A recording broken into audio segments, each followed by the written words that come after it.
My name is Rachel Hayes, and I'm 31 years old. I used to think love was supposed to lift you up, to make you feel safe, seen, and cherished. Instead, I learned the hard way that love can cut you down, strip away your worth, and make you question the reflection staring back at you in the mirror. It all started with Ethan, the man I thought was my forever. We met when I was 25, at a friend's birthday dinner. He wasn't the kind of man who made the room fall silent, but he had this quiet confidence, the kind of smile that made you believe he saw something special in you. And me? I was starved for that kind of attention. I wasn't the girl who turned heads. I wasn't the one boys in high school whispered about in the hallway. I was the bookworm, the dependable friend, the girl who always showed up but never stole the spotlight. Ethan made me feel chosen. At first, he told me he loved my laugh, that I was refreshing because I didn't need to be the prettiest girl in the room. I didn't realize then that his words carried poison, that being refreshing was just another way of saying I wasn't competition. For 2 years, I gave him everything. My time, my loyalty, my heart. I cooked him dinners, I rearranged my schedule to fit his, I believed in his dreams more than my own. And every once in a while, when the silence between us grew heavy, he'd say something that cut me just deep enough to bleed, but not enough to leave a scar right away. That dress is a little tight, don't you think? Or you'd look better if you wore more makeup. Little remarks that chipped away at me. But the night it all broke was one I'll never forget. We were at his friend's engagement party, surrounded by women in perfect dresses, hair styled like they belonged on magazine covers. I felt nervous, tugging at my simple blue dress, wishing I had spent more money on something glamorous. Ethan was laughing with his friends, glass of champagne in his hand, and then someone, his best friend's fiancé, asked him casually, "So, when are you two going to tie the knot?" Ethan chuckled, the kind of laugh that made me freeze. He didn't squeeze my hand. He didn't look at me lovingly. Instead, he smirked and said, "Well, Rachel's great, but she's not exactly runway material." The group laughed. They thought it was harmless, a joke. But I heard it. Every syllable. My chest tightened, my cheeks burned, and I wished the ground would swallow me whole. Later that night in the car, I asked him what he meant. I wanted him to tell me it was a stupid joke, that he didn't mean it. But he didn't. He sighed, annoyed, as if I were the one embarrassing him, and said, "I'm just being honest. You're not, the prettiest girl. You're not the type people look at twice. You're cute, sure, but not beautiful. Not enough to." He stopped himself, but I already knew the end of the sentence. Not enough to marry. Not enough to show off. Not enough. I couldn't breathe. My chest rose and felt like I was drowning. I remember staring out the window, the streetlights blurring through my tears, and thinking, so this is what he really thinks of me. This is the man I gave my heart to. That night, I cried until the sun came up. I looked in the mirror, studying my own reflection like a stranger. My dark brown hair, my wide-set eyes, the small scar above my eyebrow from when I fell off my bike at 12. I wasn't perfect, I knew that. But was I really so unworthy of love? So invisible that even the man who claimed to care for me couldn't see me? For weeks, I carried his words like chains. I went to work, plastered on a smile, laughed with coworkers, but inside I was crumbling. I stopped wearing my favorite colors. I stopped looking at myself in mirrors longer than a glance. I avoided photographs. His voice echoed in my head. Not pretty enough. Not enough. Not enough. One evening, after another silent dinner with Ethan where he scrolled through his phone while I tried to make conversation, I excused myself to the bathroom. I stared at my reflection again, and something in me snapped. I whispered to myself, "Why are you begging him to see you?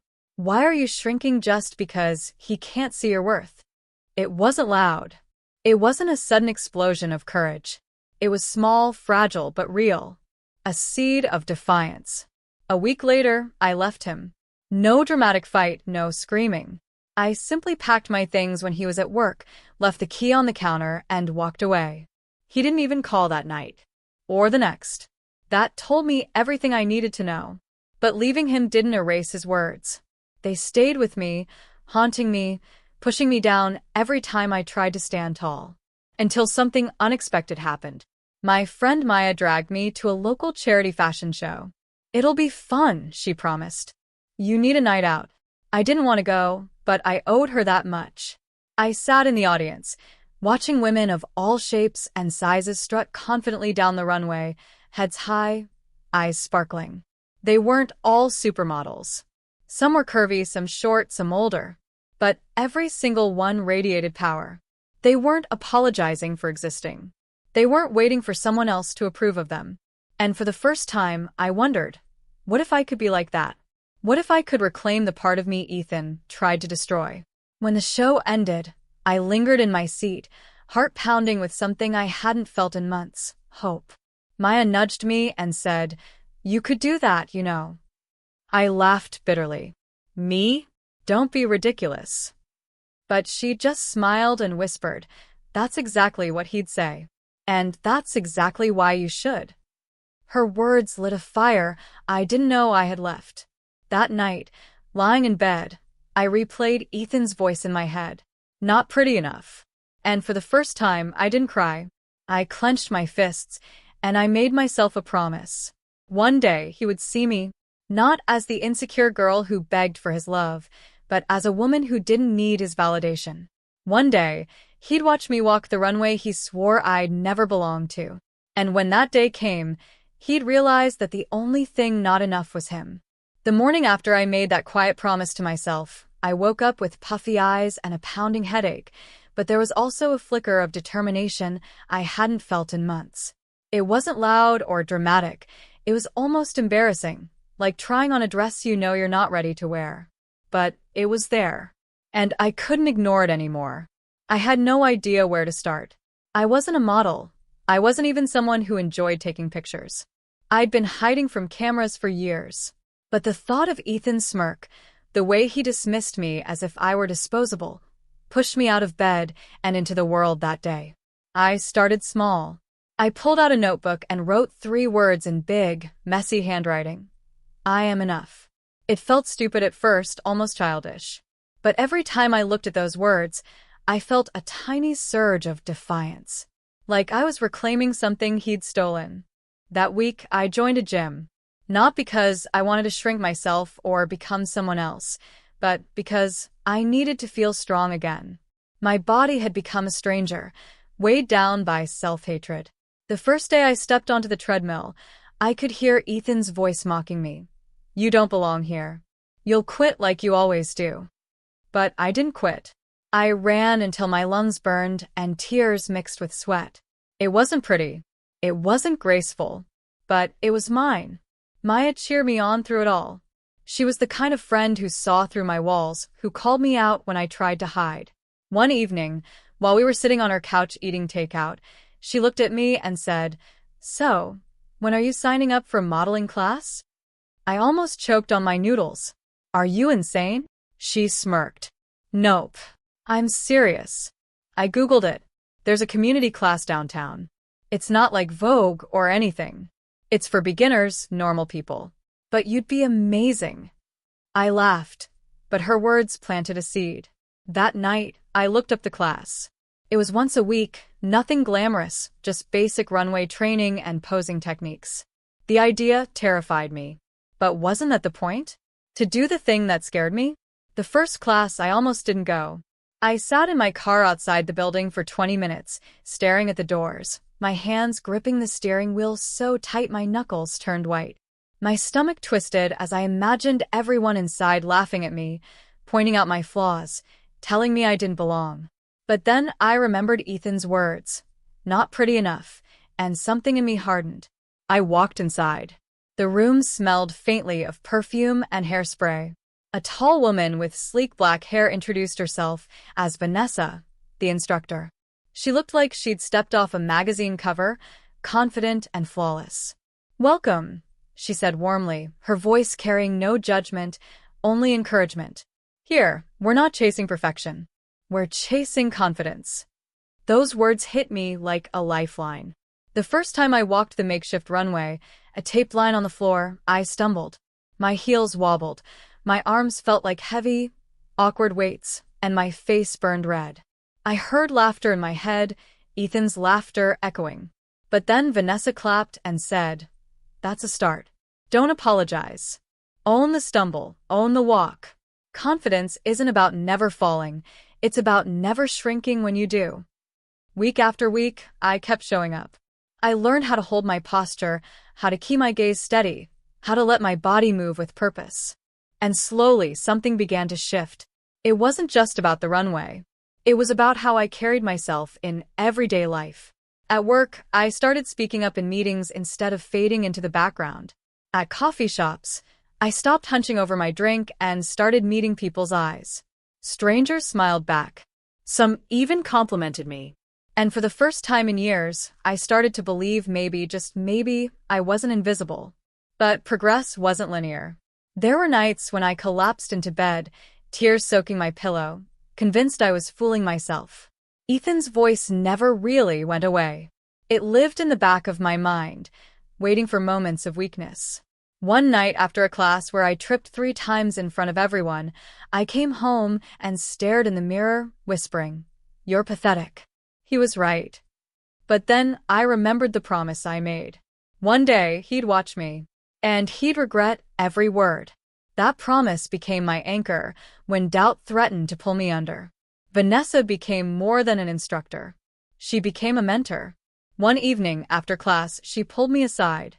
"Rachel," she said, her eyes sharp but kind, "you have something most people here don't. You're not trying to be perfect. You're trying to be real. And that's powerful. Don't waste it." Her words lit a fire inside me. Months passed. My body grew stronger, my walk steadier, my confidence louder. And then came the night that changed everything. The community center hosted a small showcase for friends and family.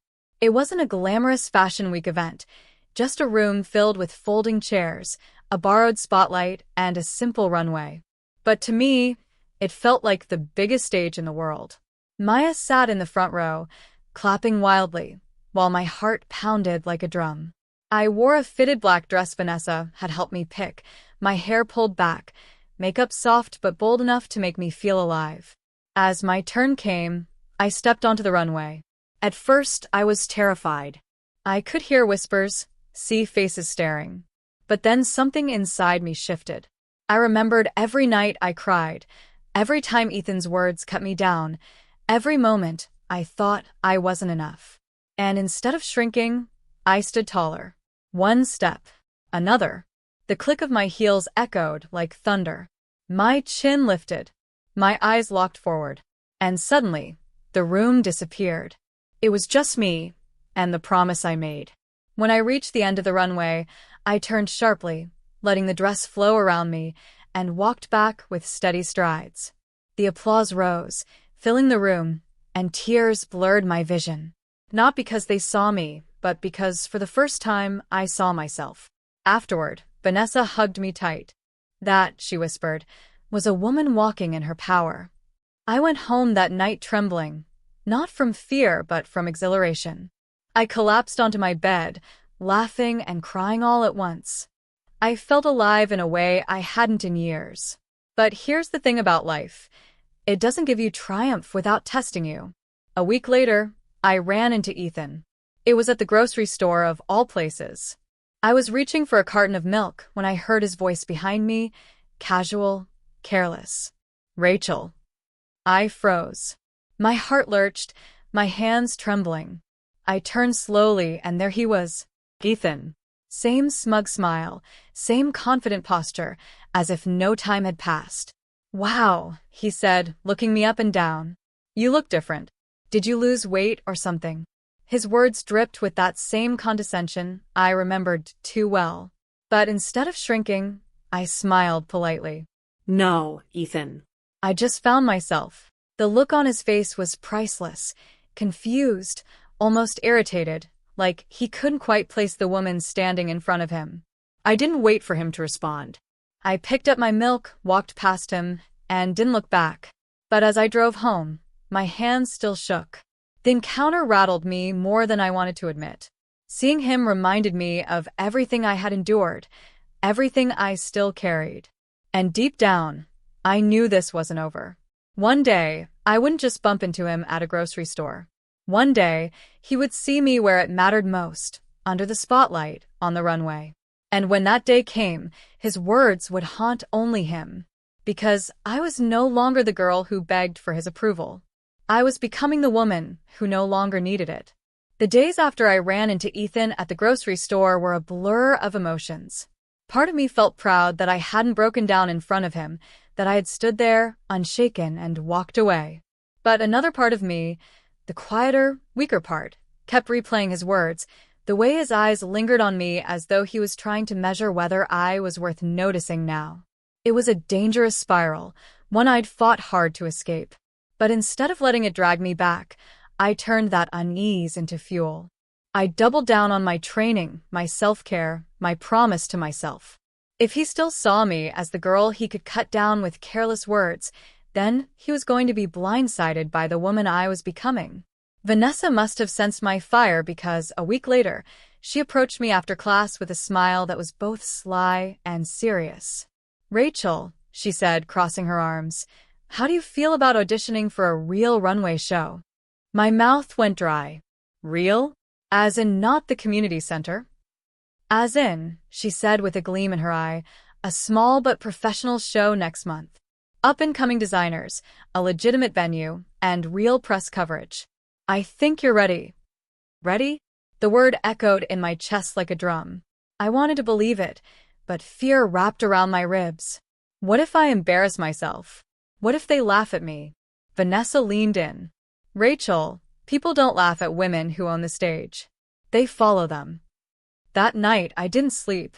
I lay in bed staring at the ceiling, my heart racing with both terror and excitement. For years, I had lived in the shadows of not enough. Now, for the first time, there was a chance to step into the light. I said yes. The weeks leading up to the audition were brutal. Long hours at my job, followed by late nights practicing walks in my living room, balancing books on my head, learning to let my arms swing naturally instead of stiffly. Maya came over often, cheering me on, critiquing my turns, playing audience with exaggerated claps. Sometimes I laughed so hard I nearly fell over. Other times, I cried into her shoulder, convinced I was delusional for thinking I could ever belong on a runway. But every time doubt clawed at me, I returned to that promise I'd made. One day, Ethan would watch me. And when he did, it would not be as the broken girl he discarded, but as someone untouchable. The audition day arrived on a rainy Saturday morning. My nerves were a storm inside me as I stood in line with a dozen other women, tall, elegant, striking. They looked like they belonged there. Me? I kept smoothing the front of my plain black dress, praying no one could hear the pounding of my heart. When it was my turn, I stepped onto the marked path, the judges watching silently from their table. I took a deep breath, lifted my chin, and remembered Vanessa's words on the stage. Click, step, click, step. Each movement deliberate, each glance forward steady. My hands trembled slightly, but I refused to let them see it. At the end of the runway, I turned sharply, letting the dress move with me, and walked back without faltering. When I finished, the lead judge scribbled something on her clipboard, then gave me a quick nod. "Thank you, Rachel. We'll be in touch." It wasn't a standing ovation, but it wasn't rejection either. I walked out of that room shaking, my legs weak, but my heart swelling with pride. I had done it. 2 days later, the email came. "Congratulations. You've been selected to walk in the Spring Emerging Designers Showcase. Rehearsals begin next week." I stared at the screen, my hands trembling. Then I screamed so loudly Maya thought something was wrong when I called her. We jumped up and down on her couch like teenagers, laughing until tears rolled down our faces. For the first time in my life, I felt like I wasn't just surviving, I was stepping into who I was meant to be. Rehearsals were grueling. The venue was larger than anything I'd ever imagined, with bright lights that made me squint and mirrors that reflected every flaw. The other models were intimidating at first, tall and glamorous, many of them younger than me. Some gave me curious looks, probably wondering what I was doing there. But Vanessa's voice echoed in my mind every time insecurity threatened to drag me down. Confidence isn't about perfection. It's about presence. So I kept showing up. I kept walking. I kept growing. The night of the show arrived faster than I expected. I stood backstage in a sleek silver gown that shimmered under the lights, my hair styled in loose waves, makeup sharp but elegant. The air buzzed with nerves and perfume, the sound of the audience murmuring filling my ears. As I peeked out from the curtains, my breath caught in my throat. The crowd was bigger than I imagined, rows upon rows of people, cameras flashing, designers, journalists. And then, my heart nearly stopped. I saw him. Ethan. Sitting in the third row, casually sipping a drink, his arm draped around a new woman. My stomach twisted, but not with fear. With fire. He was here. Of all the places in the city, of all the nights, he was here. For a split second, panic surged. What if I tripped? What if I froze? What if he smirked, that same condescending smile, and I proved him right after all? But then something inside me shifted. This was it. The moment I had dreamed of, trained for, clawed my way toward through nights of tears and doubt. This was the moment I took back everything he had tried to strip from me. When my turn came, I stepped onto that runway, the lights blinding, the music pulsing through my veins. Click. Step. Click. Step. I didn't just walk, I owned the space. My chin high, my eyes locked forward, my body moving with a rhythm that felt like power itself. The silver gown shimmered with every stride, catching the light, turning me into someone I barely recognized, a woman unafraid, unapologetic. At the end of the runway, I turned with precision, the gown swishing around my legs like liquid silver. And as I made my way back, I glanced briefly into the crowd. My eyes met Ethan's. For a heartbeat, the world stilled. His smirk faltered. His eyes widened, just slightly, as recognition washed over him. I didn't smile. I didn't give him anything. I simply looked straight through him, as if he were nothing more than another face in the crowd. And then I walked past him, head high, the applause crashing around me like a wave. When I stepped off the runway, my chest heaved with exhilaration. Vanessa hugged me tightly, her voice trembling with pride. Rachel, that was fire. You burned the stage down. But inside, it wasn't her praise that fueled me. It was the image of Ethan's face. The moment his certainty cracked, the moment he realized the girl he had dismissed as not pretty enough had become a woman who commanded the room. After the show, people congratulated me. Designers asked for my contact information. Journalists snapped photos. I floated through it all, still high from the adrenaline. But I kept glancing around, half expecting Ethan to approach me, to try and say something. He didn't. And that was better than anything he could have said. Because silence, in that moment, was his admission. His defeat. Later that night, as I slipped out of the venue, Maya by my side, I laughed until my ribs hurt. Not because I had won some petty game of revenge, but because I finally understood something vital. His opinion had never been the measure of my worth. Still, I couldn't deny the satisfaction that surged through me. He had said I wasn't pretty enough, and I had just made him watch me walk the runway.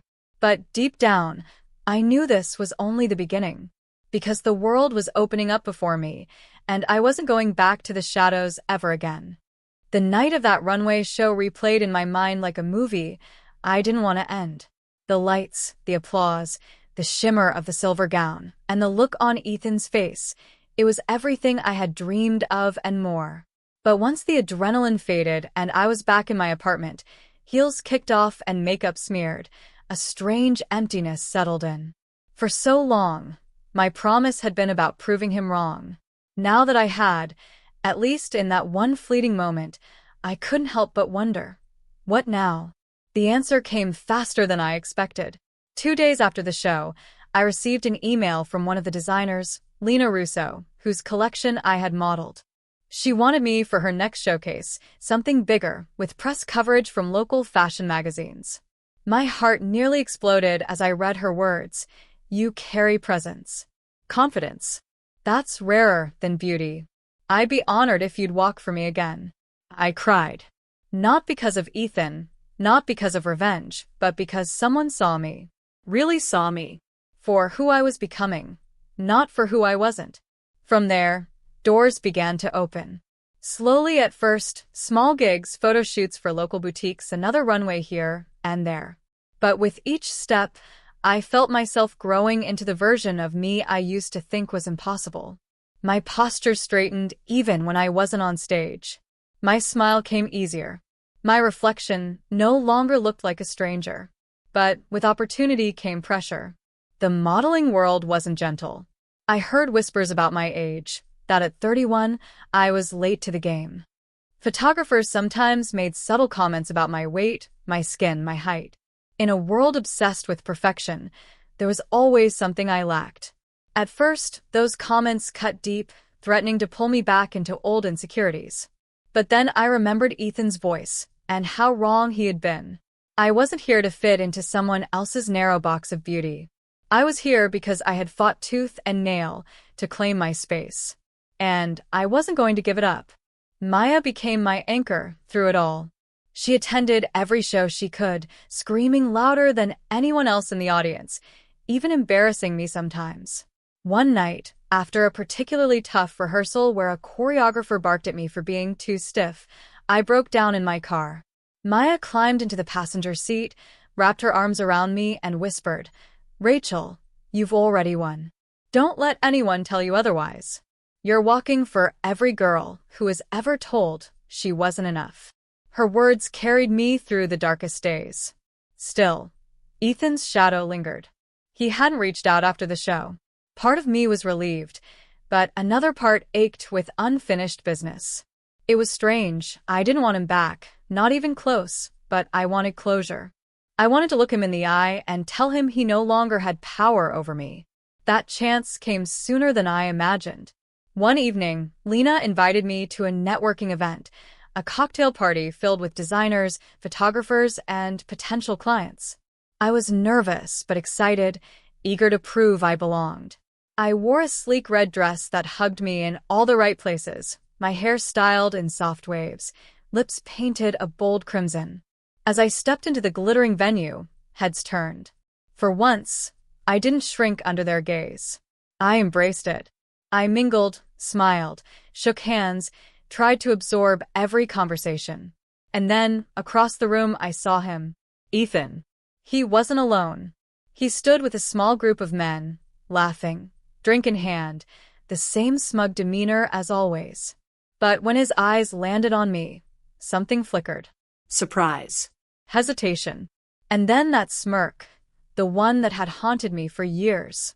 My heart pounded, but I refused to falter. I squared my shoulders, lifted my chin, and walked past him with deliberate grace. I didn't acknowledge him, didn't offer even a glance of recognition. But out of the corner of my eye, I saw him watching me. Later in the evening, as I was speaking with Lena and a photographer, I felt a presence behind me. Ethan's voice, low and casual. "Rachel. Long time." I turned slowly, meeting his gaze. He looked the same, yet smaller somehow, like the weight of his arrogance no longer held the same power. "Ethan," I said, my tone calm, even bored. "Yes, it's been a while." He studied me, his eyes scanning the dress, the confidence in my stance. "You've changed." "No," I corrected softly, with a smile that wasn't really a smile. "I just stopped listening to you." His jaw tightened, and for the first time, I saw cracks in his armor. He opened his mouth, maybe to defend himself, maybe to belittle me again, but I didn't let him. I turned back to my conversation, dismissing him the way he had once dismissed me. That moment was better than any revenge I could have planned. It wasn't about hurting him. It was about showing myself I was no longer chained to his opinion. Still, that night when I lay in bed, I couldn't shake the thought. Was I really free of him? Or was I still letting his ghost dictate my triumphs? The question lingered as my career slowly climbed. More shows, more shoots, more opportunities. Yet with each success, I wrestled with a gnawing doubt. Was I chasing my dreams for me, Or was I still trying to prove something to him? One night, exhausted after a grueling day, I sat at my vanity staring at my reflection. The lights around the mirror glowed softly, casting shadows across my face. I whispered, almost like a prayer, "Who are you doing this for, Rachel?" The answer didn't come easily. But deep down, I knew. I was doing it for the girl who once cried herself to sleep, believing she was invisible. I was doing it for the woman who clawed her way out of doubt. I was doing it for every piece of myself I had lost and fought to reclaim. And yes, maybe a part of me was still doing it for him, to show him he never defined me. But more and more, I realized this wasn't his story anymore. It was mine. Still, fate has a funny way of twisting the knife. A month later, I landed my biggest gig yet, walking in a regional fashion week. The kind of event with media coverage, social buzz, and real scouts in the audience. It was everything I had been working toward, everything I dreamed of, and it terrified me. The night of the show, backstage was chaos. Models rushing in and out, designers fussing over details, makeup artists barking last-minute instructions. I stood in front of a mirror, wearing a stunning emerald gown, my pulse racing. And then, through the curtain, I saw him. Ethan. Again. This time, he wasn't just in the audience. He was sitting in the VIP section, close enough to see every detail. My chest tightened, my throat dry. Part of me wanted to scream at the universe for this cruel coincidence. Another part of me smiled, because maybe this was never about chance. Maybe this was the moment fate had been building toward all along. I took a deep breath, straightened my shoulders, and whispered to my reflection, "This is not about him. This is about you." When my name was called, I stepped onto the runway. The lights hit me, the cameras flashed, the music swelled. And as I walked, my fear melted into power. Each stride was a declaration. I am here. I am enough. I am more than you ever thought I could be. I didn't look at Ethan this time. I didn't need to. The applause was louder than his silence could ever be. The roar of applause from Fashion Week still echoed in my ears days later. Everywhere I turned, people were congratulating me. Emails from photographers, DMs on Instagram, even an article online mentioning me as a fresh face bringing authenticity to the runway.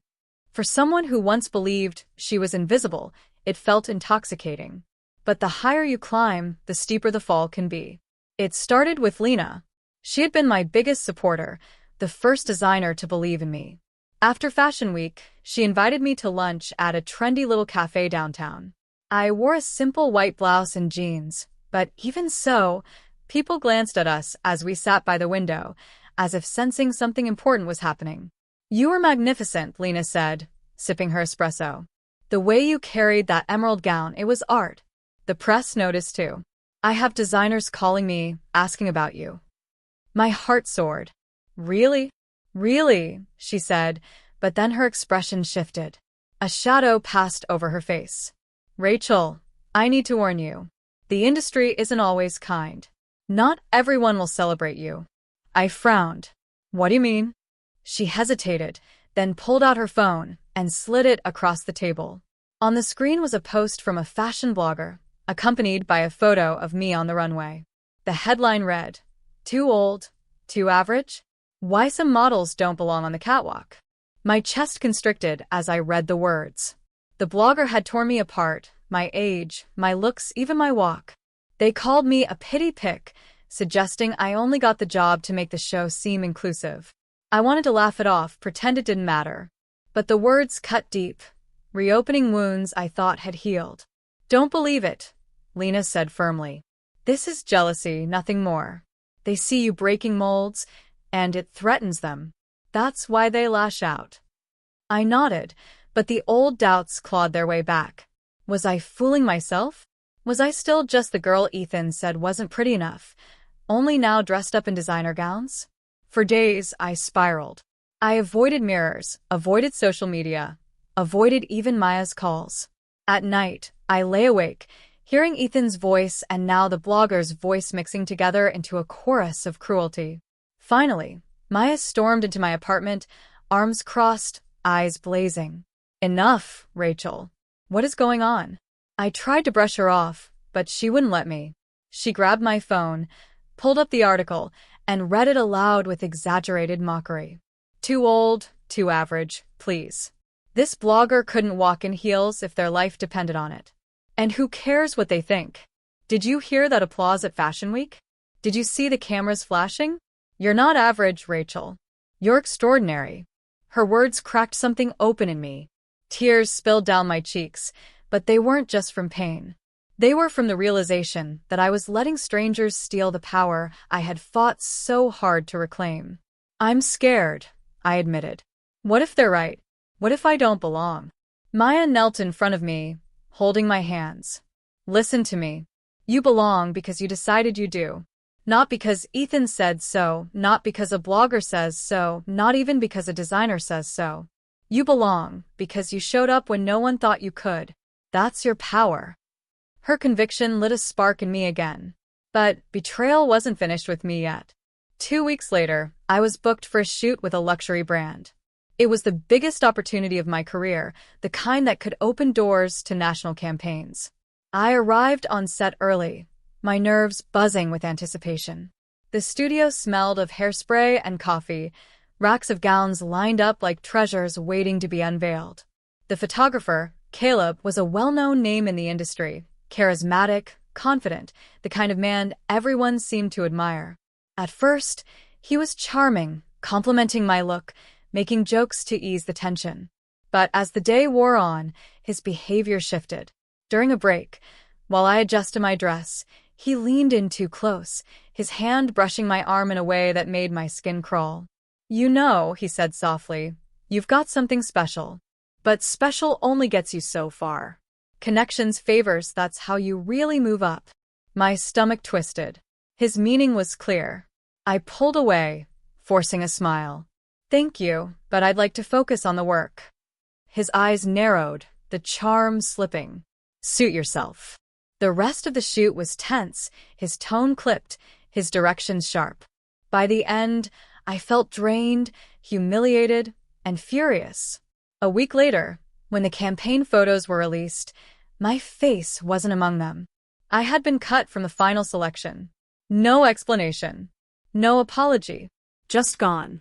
I knew why. It was betrayal of a different kind. Not from a lover, not from a stranger online, but from the very industry I was fighting to belong in. The message was clear. If I didn't play by certain unspoken rules, I'd pay the price. That night, I sat on my balcony, the city lights twinkling below, tears streaming down my face. I thought about quitting, about walking away before the dream broke me completely. But then I remembered the runway, the applause, the moment Ethan's smirk faltered. I remembered Maya's unwavering belief in me. And most of all, I remembered the girl who once cried in the dark, convinced she wasn't enough. I couldn't let her down. So I made a decision. I wouldn't quit. I wouldn't let them win. But I also wouldn't play their game. If the industry wanted to break me, I'd find another way to rise. I started reaching out to smaller, independent designers, the kind who celebrated diversity, who valued authenticity over perfection. I built connections, did shoots for little pay, modeled clothes in warehouses and parks and tiny studios. It wasn't glamorous, but it was real. And slowly, people began to notice. Not the mainstream press, not yet, but online communities, grassroots fashion blogs, audiences who were hungry for something different. For every betrayal, I found a new kind of validation. Not from the powerful gatekeepers, but from people who saw themselves in me, women who wrote messages saying, "Thank you for showing that beauty doesn't have an expiration date." Those words healed me more than any runway could.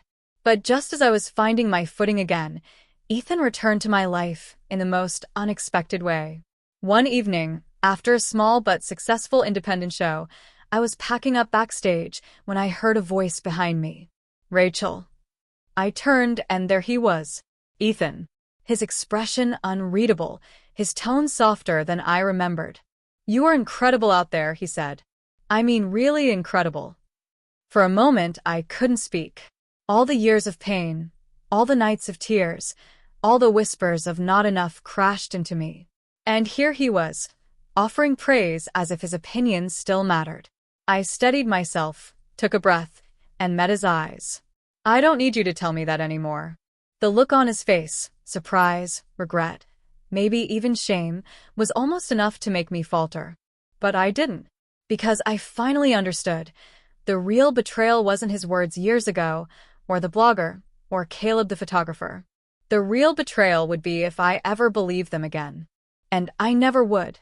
The night Ethan showed up backstage, praising me as if his words could undo years of damage, left me shaken. I didn't crumble in front of him. I stood tall, steady, unbothered. But later, when I was home alone, his face replayed in my mind. That look of regret, that hesitation in his voice, it gnawed at me. Part of me wanted to believe he meant it, that maybe he had finally realized how cruel he had been. But the stronger part of me knew better. His words didn't erase the pain. They didn't rebuild the pieces of me I had stitched together with blood and tears. I told myself I was done with him. But what I wasn't prepared for was the betrayal that came from somewhere I never expected. From Maya. My anchor. My best friend. The one who held me when I broke, who screamed my name from the front row, who pushed me onto the path that had changed my life. It started subtly. After the Fashion Week show, when offers began to trickle in, I noticed her enthusiasm shift. She still came to shows, still cheered me on, but there was a sharpness to her words sometimes. A hint of something I couldn't name. One night, after rehearsal, we went out for drinks. I was buzzing with excitement. I had just been invited to collaborate with a mid-sized brand that focused on sustainable fashion. It wasn't the biggest name in the world, but it was huge for me. I leaned across the table, grinning. "Maya, can you believe this? They actually want me. I'm going to sign the contract tomorrow." She smiled, but it didn't quite reach her eyes. "That's great, Rachel." "Really? I hope you're not getting ahead of yourself." I blinked. "What do you mean?" She swirled her drink, avoiding my gaze. "I mean, this industry eats people alive. One day they love you, the next day they replace you. I just don't want you to get hurt again." Her words stung. I knew she cared, or at least I thought she did, but there was something underneath. A bitterness I hadn't heard before. I brushed it off that night, telling myself she was just worried. But the unease stayed with me. A week later, I found out the truth. I was at a fitting for the sustainable brand when I overheard two assistants whispering near the racks. "Isn't she the one Maya warned us about?" One said. "Yeah," the other replied. "Apparently she's difficult. Demanding. Full of herself. Can you imagine?" My stomach dropped. Difficult? Demanding? Those weren't words anyone had ever used to describe me. I froze, my heart pounding, and forced myself to ask casually, "Sorry, what did you just say?" They looked startled, like children caught sneaking cookies.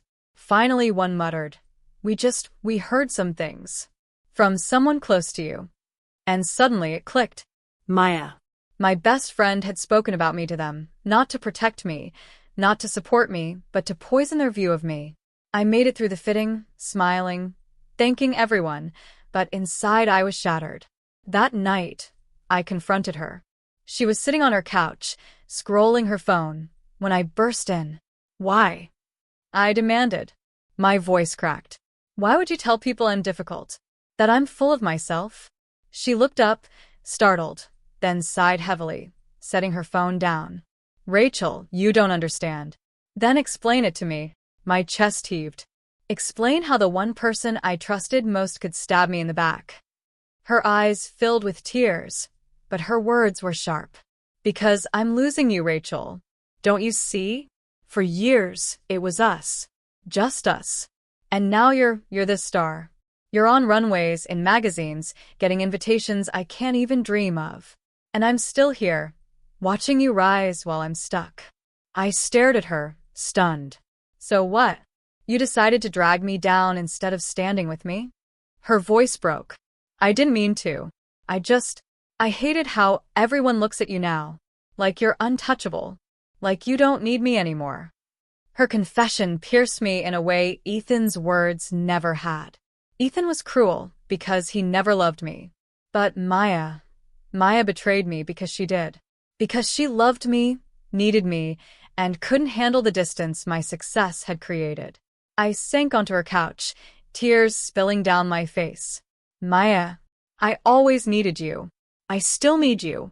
But what you did, it hurts more than anything Ethan ever said. We sat in silence, both crying, both broken. I wanted to forgive her, but I didn't know if I could. Trust, once shattered, doesn't fit back together the same way. For weeks, our friendship was strained. We spoke less. She came to fewer shows. When she did, her applause wasn't as loud. I missed her, but I also couldn't ignore the wound she left. And yet, strangely, her betrayal lit another fire in me. If I couldn't even rely on the people closest to me, then I had only one choice: to rely on myself. I threw myself into my work. More shows, more shoots, more collaborations. I built new friendships in the industry, careful but real. I learned to navigate the whispers, the competition, the constant judgment. But late at night, when the lights were off and the makeup wiped away, I felt the ache of loneliness. Success, I was learning, was not just a crown, it was a weight. One evening, as I sat on my balcony staring at the city lights, my phone buzzed. A message from Maya. I'm sorry. For everything. I miss you. Tears blurred my vision. I typed back slowly. I miss you too. But I need time. I hit send, my heart heavy, because I realized that forgiveness was possible, but forgetting wasn't. The next morning, as I prepared for another show, I looked in the mirror. I saw a woman with tired eyes but a steady gaze. A woman who had been torn down by a lover, betrayed by a friend, and dismissed by strangers, and yet she was still standing. More than standing. She was walking runways, commanding rooms, rewriting the story she once thought was set in stone. And as I slipped into a flowing sapphire gown, ready to face another stage, I whispered to myself, "You are enough. You always were. And no betrayal will ever take that away again." But deep down, I knew the biggest test was still ahead. Because success had brought me this far, but destiny had one more stage, one more audience, one more confrontation waiting for me. And this time, the world would be watching. The invitation came in a sleek black envelope, the kind that felt heavy in your hands, as though it carried more than just paper. It carried destiny. International Fashion Gala. Paris. Spring season. For years, I had dreamed of a moment like this, but never dared to imagine it would actually come. The kind of show that could launch careers worldwide, that would put my face on magazine covers, that would cement me not just as a model, but as a name. I read the letter over and over, my hands trembling. Paris. The city of lights. The city of beauty, romance, fashion. Me, Rachel Hayes, the girl once told she wasn't pretty enough, walking among the world's elite. And yet, even in the thrill, a whisper of fear stirred. Was I ready? Did I deserve this? The ghosts of old words still haunted me. Ethan's cruelty, the blogger's mockery, Caleb's sleaze, Maya's betrayal. But another voice rose louder this time, steadier. My own. You are enough. You always were. Maya reached out during that time, texting encouragements, sending flowers before rehearsals. Our friendship wasn't the same as before, but slowly, tenderly, we began to stitch it back together. She wasn't perfect. Neither was I. But she was still my best friend, and I wanted her in my corner. When I boarded the plane to Paris, she was there at the airport, hugging me tightly. "Knock them dead," she whispered. And for the first time in a long time, I believed I could. Paris was everything I imagined. Cobblestone streets, glowing lights, the Seine winding like a ribbon through the city. But there was no time to play tourist. The gala consumed every hour. Fittings in luxurious studios, rehearsals under blinding lights, endless instructions from choreographers. The night of the show, I stood backstage in a gown that shimmered like liquid gold.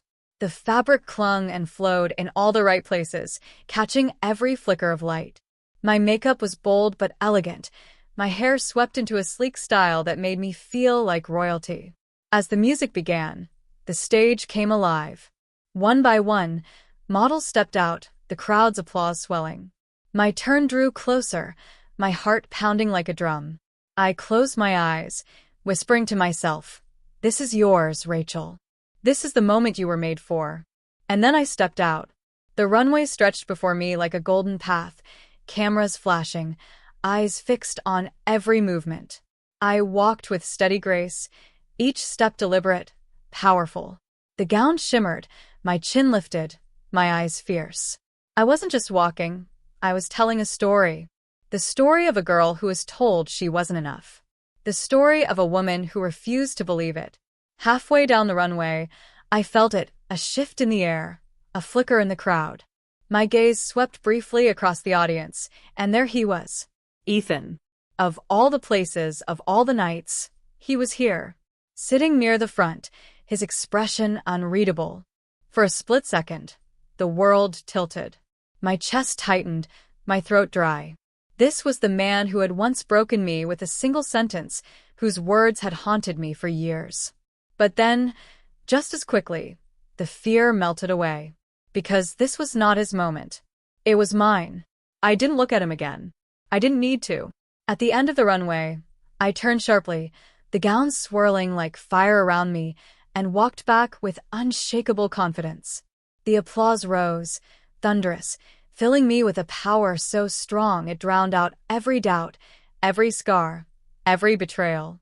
When I stepped off the stage, my chest heaved, tears pricking my eyes.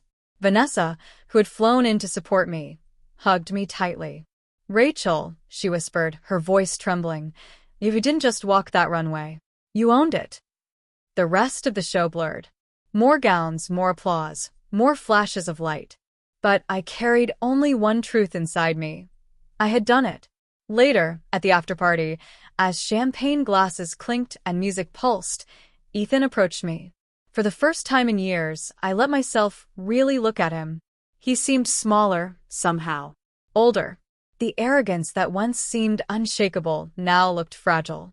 "Rachel," he said, his voice softer than I remembered. I was wrong about you. The words I once longed for. The words I thought would heal me. But now, standing there in gold and glory, I realized I didn't need them. I smiled politely, tilting my head. No, Ethan. "You were wrong about yourself." His brow furrowed. "What do you mean?" "You thought breaking me made you powerful," I said evenly. "But it only made me stronger. You don't define me. You never did." I walked away before he could respond, leaving him in the crowd, just another face among many. For the first time, his opinion carried no weight. His words had no hold. Outside, the Paris night sparkled, the Eiffel Tower glowing in the distance. I stepped onto the street, breathing in the cool air, feeling more alive than I ever had. Maya called from across the way, waving wildly, tears streaming down her face. She ran to me, hugging me so tightly I could barely breathe. "You did it," she whispered. "You really did it." And I laughed, full and free, the sound echoing into the night. Because it wasn't about proving Ethan wrong anymore. It wasn't about revenge or even about the applause. It was about me, about reclaiming my worth, my beauty, my strength, about finally believing what I should have all along, that I was enough. The girl who once cried in the dark was gone. In her place stood a woman who had walked the runways of Paris, who had faced betrayal and heartbreak and still shone brighter than ever. And as the city lights glimmered around me, I knew this was only the beginning. Not the beginning of proving myself to anyone else, but the beginning of living fully, unapologetically, beautifully, on my own terms.